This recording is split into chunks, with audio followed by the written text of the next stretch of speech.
So, you know, got the lines going before Shelby does her thing this morning. And then I come to find out that's gonna be sick. Huh. Time to improvise. Probably not enough time, so probably not gonna finish. Cool. Bye. Okay, this is my attempt at making an oil catch can video for Mishimoto. Here we go. Remove your valve cover.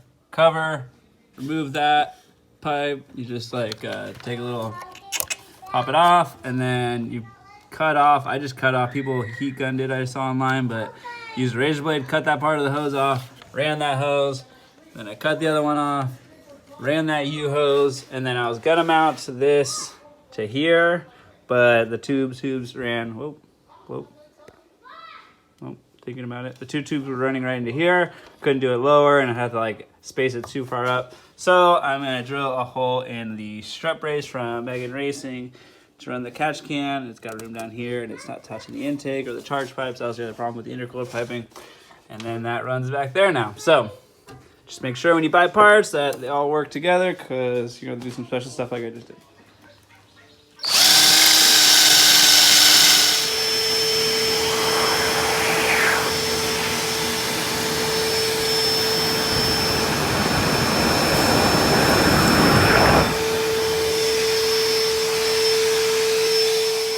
All right, this is what the end result looks like.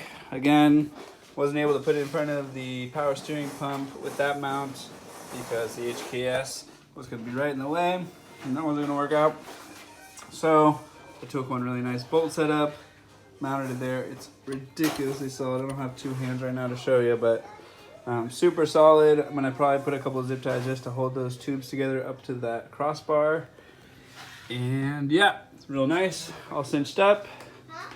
I'm excited to see how much oil it catches. All right, that's all it is from us. If you got any wrenching questions, put them in the comments below. Baby Indy, say goodbye.